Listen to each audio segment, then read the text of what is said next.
This is part 2 of the AP Bureaucracy discussion on government agencies and all the different types of agencies that exist.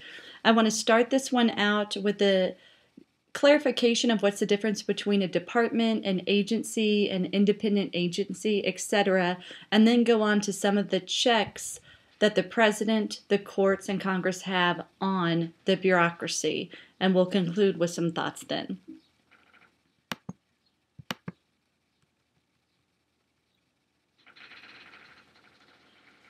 There are really 4 different types of government agencies. When Congress approves a law, remember it goes to the executive branch, and the executive branch gives it to the appropriate agency or department to interpret the law and make sure that it's carried out.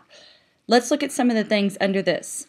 All types of agencies administer policy, but they do it in very different ways. For example, many times an agency has to focus on the expenditure of funds to address a certain problem identified by Congress. So Congress declares, or the President declares, that New Orleans is a national disaster area due to Hurricane Katrina. So then Congress will appropriate funds that go to FEMA, and then FEMA has very specific guidelines. FEMA is a Federal Emergency Management Agency, and they have to distribute the funds very specifically to Hurricane Katrina. The second type of thing, if they're not addressing a certain problem, they have to accomplish and implement a legislative objective by regulating private actions. In this case, a lot of these can be seen through the Environmental Protection Agency, also known as the EPA, or the Food and Drug Administration, the FDA, or the Federal Communications Commission, the FCC. There's an example called the Safe Drinking Water Act, or there's one called the Clean Water Act that we've discussed earlier. And what they have to do is regulate different agencies and corporations that affect our drinking water to make sure it meets guidelines. So businesses can't just dump waste into rivers. They have to follow the guidelines, and it's up to the EPA to make sure that people are following the rules. There is a Supreme Court case that clarified some of this action. The question was really, does the government have the right to regulate private business? And in Munn versus Illinois in 1877, the Supreme Court upheld that right to regulate business rates and services provided. And this usually refers to the whole entire premise that you have to keep consumers safe. There are 2 things that we need to address when we talk about the bureaucracy and implementing public policy. As we talked about when we studied Congress and interest groups, there's a thing known as the Iron Triangle. And the Iron Triangle normally has an agency who gives ideas to Congress, and Congress in turn makes a law, and it goes to the bureaucracy. So you have those 3 points of the triangle, and when you get that, it's a very tight relationship on passing public policy. There's also something called an issue network, and this is what's on the screen before you. An issue network is a little bit broader than an iron triangle if you had to contrast the 2. You can have 2 issue networks, one pro-life, one pro-choice, that are all working together to try to get their point across. So let's go through some of these points. A little bit more complicated connection exists in an issue network. An iron triangle is just focusing on public policy. It's a little more simple. There are interest groups from opposite sides of an issue who compete to try to get their point across. Issue networks are very complex. They involve any aspect of trying to get your point across. It includes the media as well, that debate issues, and many times this slows policymaking. If you see a public opinion poll, then the media gets into it, and then there might be something, a rally or something like the Tea Party rally, a grassroots organization that comes up. This can involve the issue network, and it really slows down everything, and Congress sort of digs their heels in and won't pass a law. An iron triangle happens quicker, remember, because there's a tight relationship Many times issue networks can drag things out a little bit. It's just a different side of seeing who impacts public policy and why. Remember, policy making is not as smooth with competing demands from interest groups. If you have a lot of different viewpoints, many times Congress can't pass those laws and make it easier. The president can appoint an agency head who steers policy, but really they don't always have complete control of the policy, if that makes sense. And I hope we clarify that later when you look at the different agencies. When you look at these 4 types of agencies, I know you've heard of these before, but let's just clarify them so you understand when you run across them in reading what they mean about. First of all, remember that an agency is a part of the executive branch, and the executive branch executes law. They are responsible for administering the law, enforcing it, and delivering various governmental services. Whatever the law says, it's up to the bureaucracy to carry it out. Their functions are far-reaching and affect the lives of every American. Let's look at the most broad level, the cabinet. Now, I know you guys know the cabinet is not mentioned in the Constitution, but George Washington saw the need to have intelligent advisors around him to help make decisions and help him administer or execute the policy that was being put forth by Congress. He also, remember when we talked about that chief legislator role of the president has many ideas that they give to Congress, and then members of that party will carry it out. The cabinet is now made up of 15 departments. That's an important point, and it's based on precedent. Because George Washington did it, we have always had cabinet-level positions. Again, not in the Constitution. They're just there to help the president's job. It's a little bit of organization to help divide responsibilities because there's so many things that have to be done in each of these topics. Cabinet-level executive departments, the department is the largest division of the bureaucracy, are divided by topic. This is called an informal amendment to the Constitution. Remember, it's the day-to-day way that we carry out our duties. It's informal. It's custom and tradition. It's just the way it is.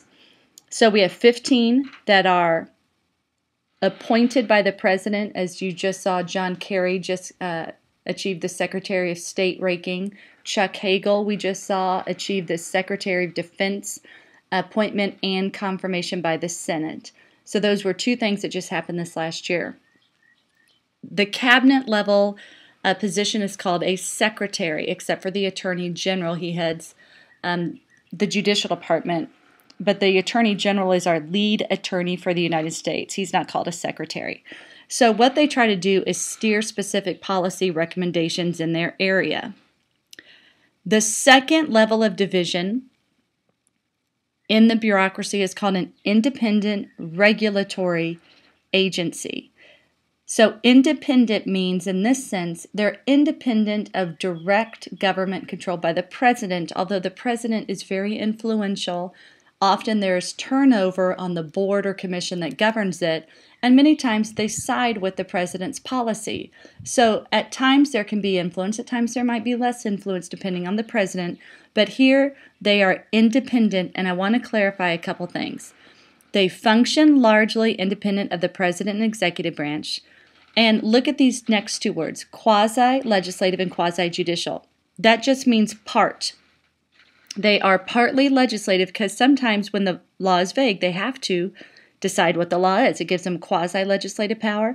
And many times they have to interpret the law, which is the role of the courts to clarify policy. So they're given quasi-judicial. Anytime you see that word, it's just part. That's all it means is part.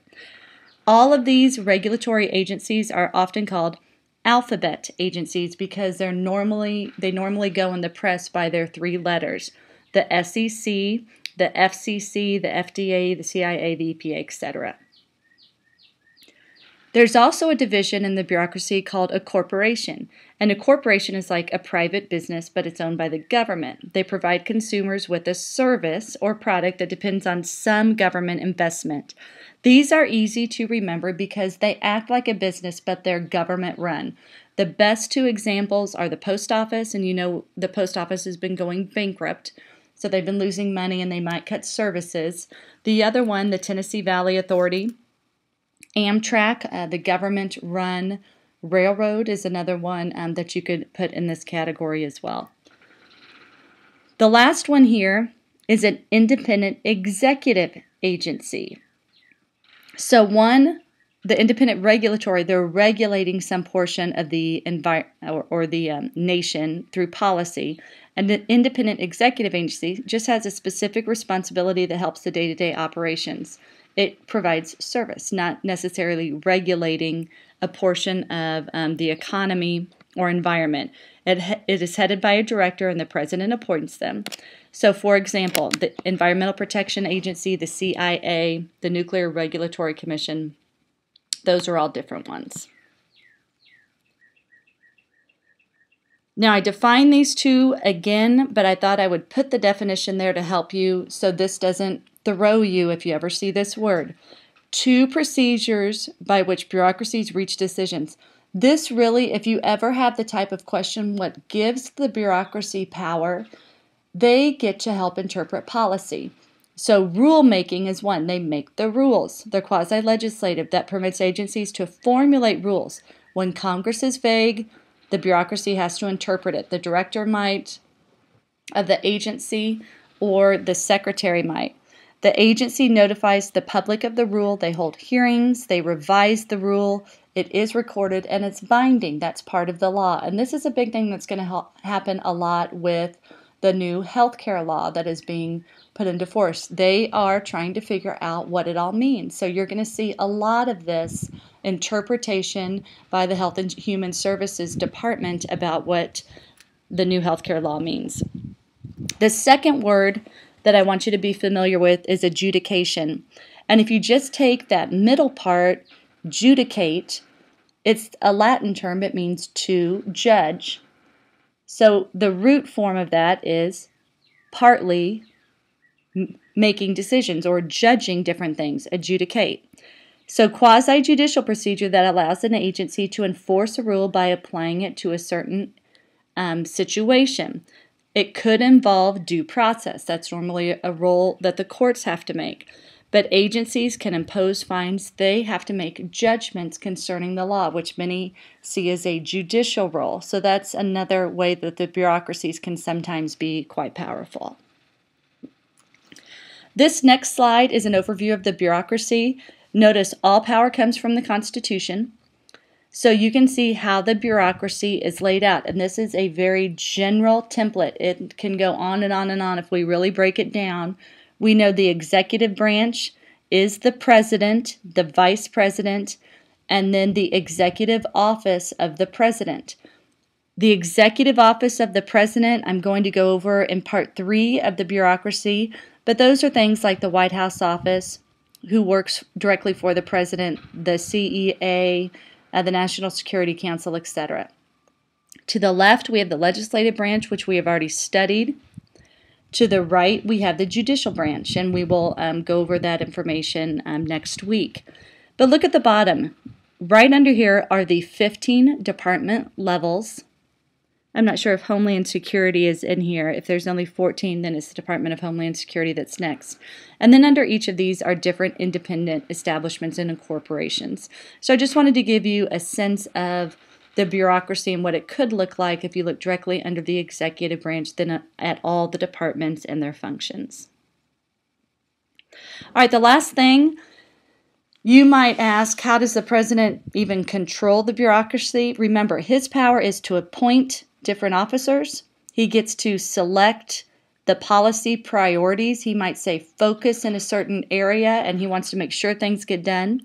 He does have some control of the budget because, remember, the president proposes the budget through his Office of Management and Budget, and he gives that to Congress, and Congress has their own version of the budget called the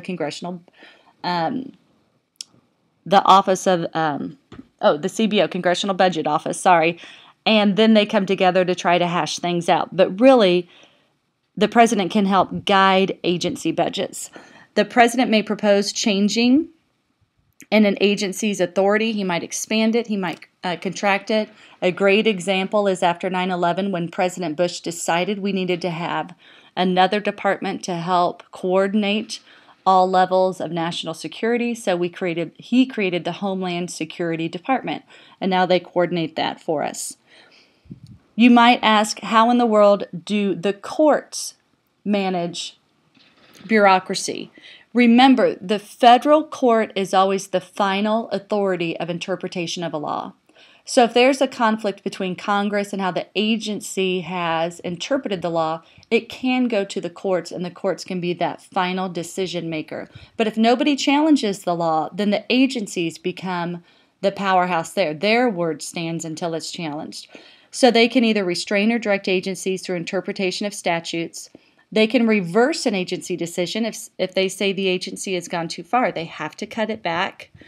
Recipients can influence the bureaucracy by bringing political pressure on an agency. Let's say they think the EPA has not done their job and that they are not regulating clean water, that they're not putting fines on businesses because of political pressure. So anybody can be a whistleblower and eventually be protected by the federal government. They can have media. The media can have a huge part in the bureaucracy if things are not being done. A great example is Food Inc. If they go into an industry and see any type of wrongdoing by a federal agency or turning a blind eye to regulation, then they can be called on that. And there all are different watchdog interest groups. We have already looked at Common Cause. You have different environmental defense funds, any type of consumer watchdog or environmental watchdog. Those are great ones that provide checks on Congress, the bureaucracy, and the president. Now, here's a very important one, and this is a huge check and balance. And I really want you to highlight these because Congress, this is a big check and balance on the presidency. If Congress creates a law, the executive branch has to carry it out. What is one thing that Congress can do? And please highlight this word. It's called legislative oversight. Congress has a lot of power over the agency because they can call the agency's actions into question if they don't agree with how the agency's carrying it out. That's called legislative oversight. They can enact statutes, which is adopt new policies. Policies are very vague since they do not have the expertise in an area. Agencies can define them, but Congress can come back and question them to see if that's really what the true definition is. The Senate has the power to confirm presidential appointments, so in that way, Congress can exercise authority over an agency's direction. One of the largest ones, we know Congress has the power of the purse. Congress always controls the budget. So if Congress allocates money for those different agencies, they get to define the goals, they set the money. That's a huge way that Congress can sort of muscle the president into doing what they want. They can also hold hearings, investigate hearings. That's a big part of congressional oversight. So they can scrutinize what an agency has done through a reauthorization hearing, for looking at the agency budget, for cutting it, they can impose fines. They can do various things to check the bureaucracy. And they can also formally request a government audit. And you all know an audit is just a way to go in and investigate how funds are being spent and appropriated for that agency, and then they get a report. So the General Accounting Office, the GAO, would carry out this function. The GAO is a part of Congress that carries out that auditing function. It's a very important part of Congress oversight. The last thing, and you can just, again, look over this, I just wanted to reiterate the difference between an iron triangle and an issue network. Remember the three things of an iron triangle. An agency is involved. Interest groups come up with the idea, send it to Congress, goes to the executive branch, agencies have it, it just goes on and on. Sometimes iron triangles hinder the political process by putting their own needs ahead of national interest, but issue networks do that opposite. They try to get a lot of influence in there from many, many powerful groups. And again, you've seen this one before. That's just another great way of looking at iron triangles. Sometimes they're called sub-governments because they can get things to happen so quickly, often at the expense of the country. Again, another example, of iron triangle using specific agencies, congressional committees, and other areas.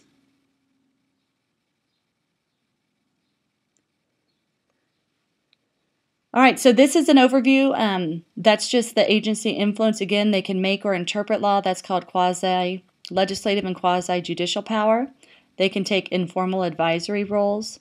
They are present year after year because they very rarely change in the bureaucracy. Oftentimes, the bureaucracy is viewed as negative. They have red tape. They're often called very slow-moving, but they're also there to sort of check the power and carry out what Congress has said. So I hope this has been informative in the different agencies and departments that exist within the bureaucracy, and this ends part 2 of the bureaucracy lecture.